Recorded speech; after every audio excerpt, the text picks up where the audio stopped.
Hey everybody, what is going on? Hexlex here. Got another Master Duel video for you.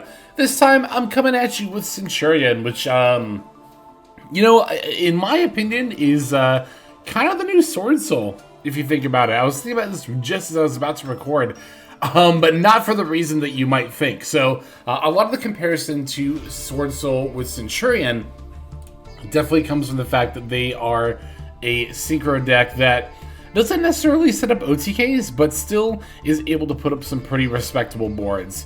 A lot of people refer to this as a mid-range deck. I made a whole video. I think I might have even made two about how I feel about that word, that particular word being used in Yu-Gi-Oh! TLDR, or I guess TLDW for Too Long Didn't Watch, for those videos would be, I really don't like trying to slot in some, not all, but some nomenclature directly from other TCGs to Yu-Gi-Oh! Mid-range, I think it means something so radically different in particularly mana-based TCGs that I don't think that's a clean term to translate to Yu-Gi-Oh! But anyway, that conversation aside, a lot of Yu-Gi-Oh! Players would call Sword Soul mid-range, and I get the idea of what they're going for, and in that same vein, you could call Centur-Ion mid-range. It's my very long way of saying Centur-Ion is a quotes, 3 layers of quotes around the word mid-range deck. But it's not just a mid-range deck, it's a very consistent one. It's an extremely consistent deck. I love Centur-Ion for that. And not just in terms of your play makers, but also your play breakers. If you look at hand traps here, right? And this is something I've pointed out about Centur-Ion before. It's something I love pointing out about this deck, because it kind of was mind-blowing when I realized just how consistent this deck was, right? For one, you have a room for a ton of hand traps. Like I was about to point out, we're on 3 Veiler, 3 Sea, 3 Ash Blossom, the Bystials, Magnum Hut, Drewstorm, and Baldrake. I like to count these as hand traps. I could understand if you wouldn't want to be willing to do that, but I do. We got Nibiru, and we have 3 infinite permanents. So even if you don't count the Bystials, we're still on 13 hand traps, which is definitely like up there. That's the upper part of, like, when it comes to both hand traps and single card play starters, the ideal meta deck in current Yu-Gi-Oh!, I think, or at least in Master Duel, wants to play somewhere in the neighborhood of around 12 of each. 11 to 13 is what I like to say. If you're going 10, if you're going less than 10, I think that's when you're on the low side of either, again, hand traps or starters. And there are certainly meta decks out there that can definitely swing that, right? I think Tier Limit in particular, I think of a deck that plays relatively few hand traps, but yeah, 13 is already a lot, not counting the Bystials. And again, I think these cards are often enough good disruption tools that I will count them, especially like Baldrake. So good during your opponent's turn. So upwards of 16 hand traps. And also for starters, we're playing for 1-card starters. That is to say, opening this 1 card and 4, hand traps will still end you on Auxilia, the field spell, set Phalanx with the ability to make a Crimson Dragon or a Legatia during your opponent's turn, right? We play 3 Primera, 3 Trudea, 2 Bonfire, 3 Stand-Up Centur-Ion, and then 3 Emblema Oath. That's 14. That's 14, which again is above the upper end of what you would expect for an average meta deck. Now, it could very easily just be 12. You could just not be playing the Bonfires. And I almost did that. But I was thinking about it, and I was like, okay, if I'm not playing Bonfire, then what am I playing? And my conclusion was that I would assuredly play 1 Triple Tactics Talent, and probably just a Pot of Prosperity. And now, Pot of Prosperity is pretty good in that it can find anything, but it's not very reliable in that regard. I've never been a huge, okay, I don't hate Prosperity in decks like this, in a what is the word I'm looking for? Because obviously Prosperity is fine in stuff like Lab or decks that don't really care about their extra deck that much. And to be fair, Centur-Ion, it's not even a matter of finding 6 cards as a banish. That's not the issue. I would just rather have my plays be more consistent overall.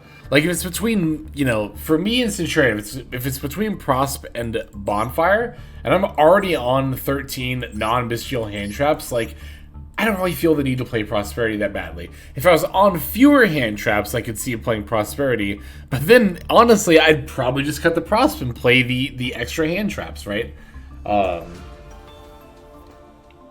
And Triple Tactics Talent, I mean, this is kind of like a catch-all card. You can't really put this card in any one category, so I try not to. You could count it as a board breaker, honestly, if you're keeping track of that in a deck.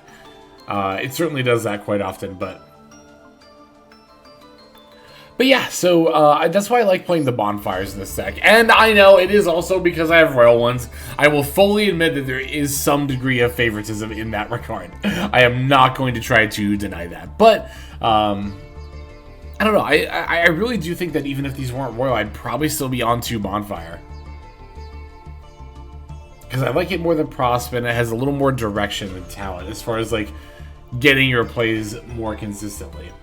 And you're going to find, I mean, I think even some of these games that I'll show here, I really don't open that great of hands because I don't get starters, even playing 14 of them. That's why I don't think you can ever get enough. Well, of course you can get enough to a certain degree, but for the most part, for most modern Yu-Gi-Oh! Decks, you really cannot get enough of those one-card play starters, so yeah. I don't really think I'm going to bother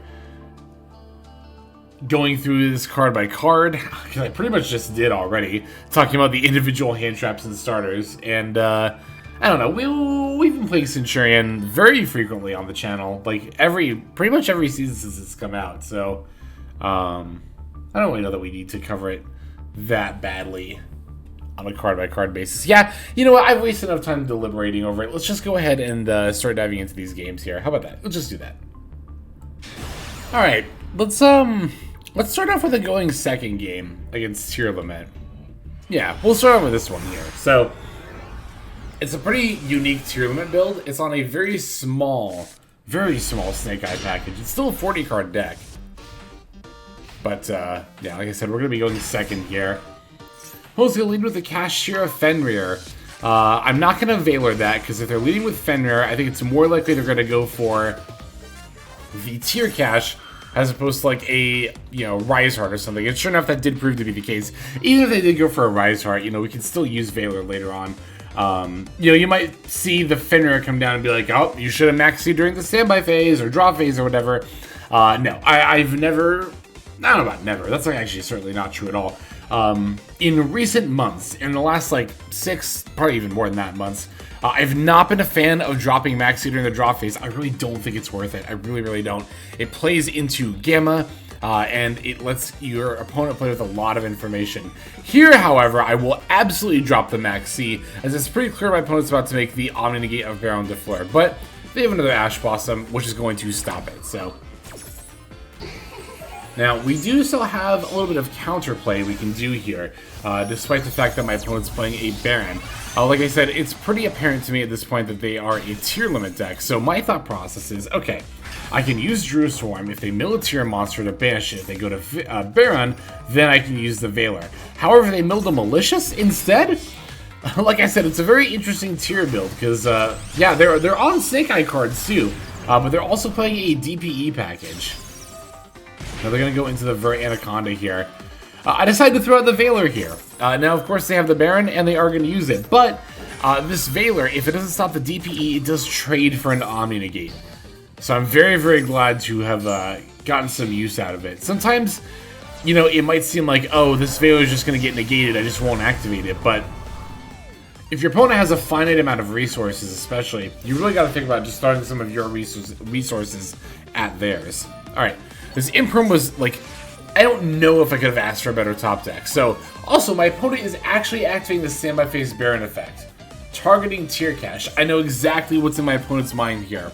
They're going to try to use the Tear Cash to mill a Tear Fuser. So, I'm going to Imperm on the Phoenix Enforcer now, because I want to do this before I start my plays in any case, but it's starting to look like I might have to drop Druid Swarm during my own Standby Phase. So, want to Imperm the Phoenix Enforcer now.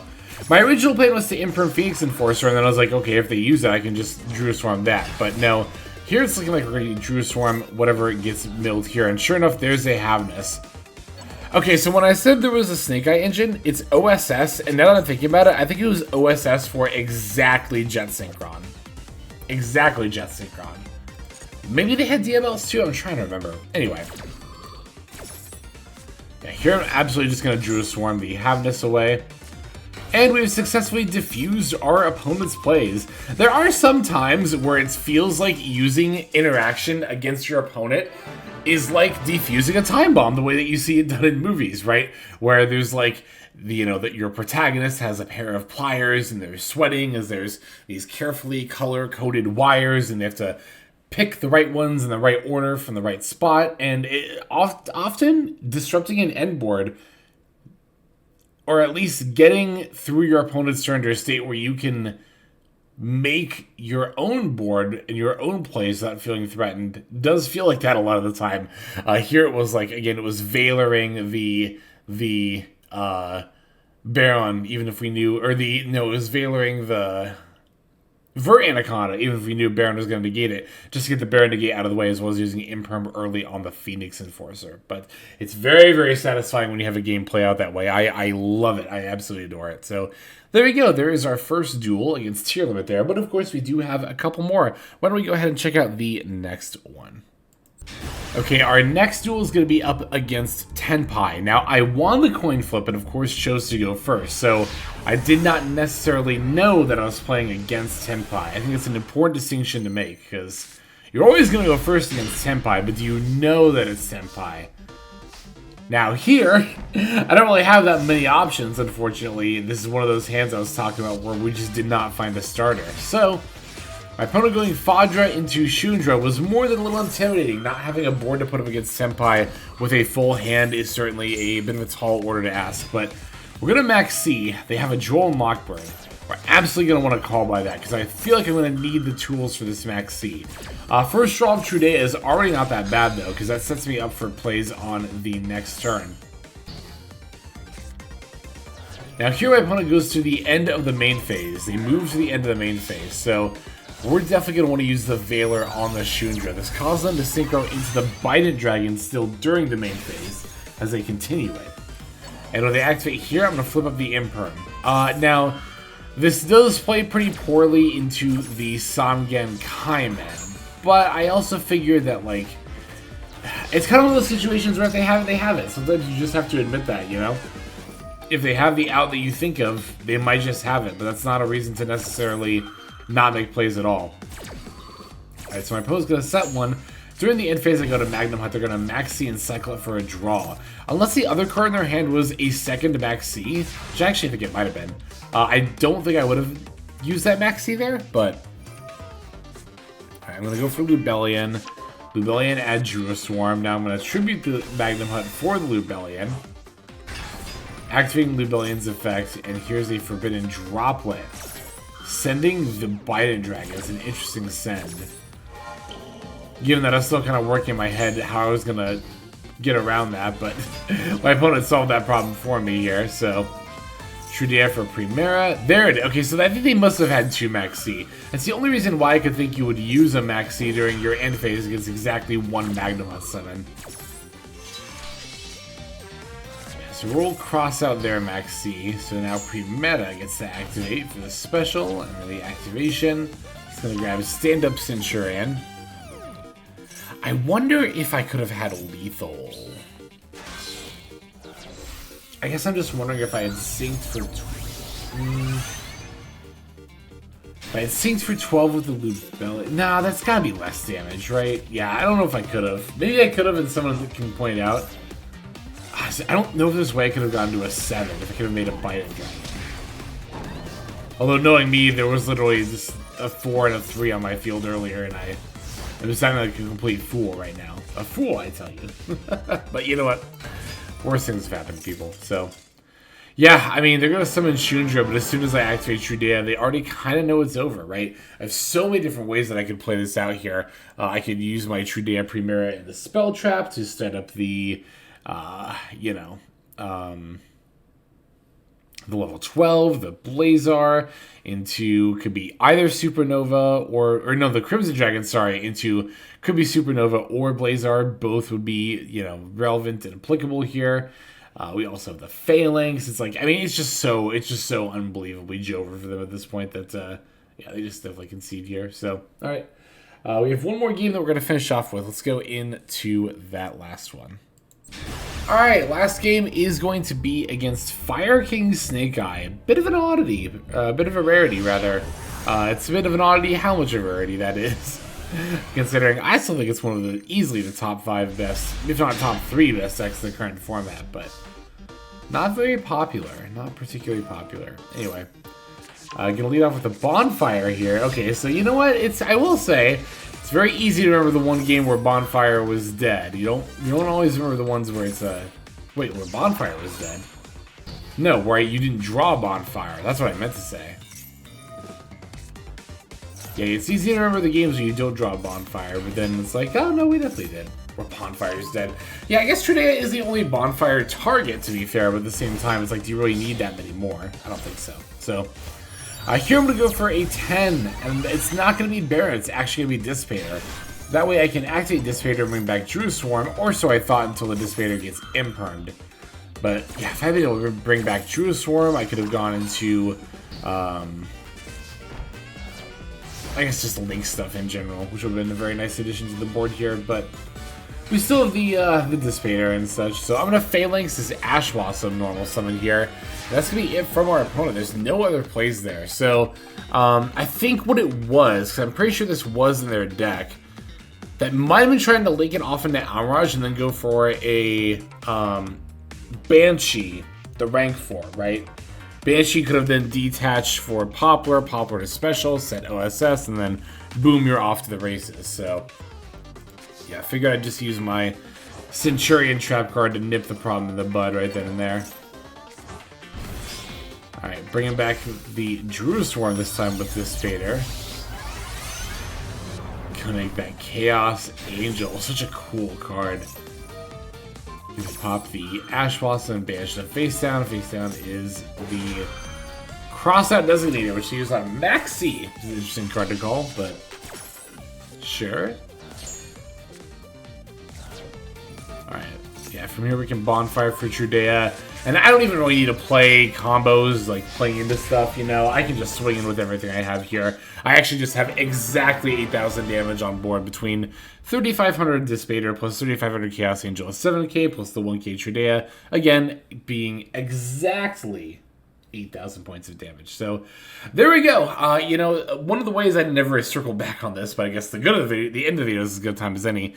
The other way in which I really think Centur-Ion and Sword Soul are very solid is that they are, well, are similar rather, is that they're both very solid decks. While they might not be the most flashiest or, you know, have the biggest OTKs, both decks are certainly both capable of getting the job done, especially when push comes to shove. So both pretty stand-up decks in that regard. But I think this is going to go ahead and do it for this one. So thanks, as always, for checking out these games. I super appreciate you for doing so.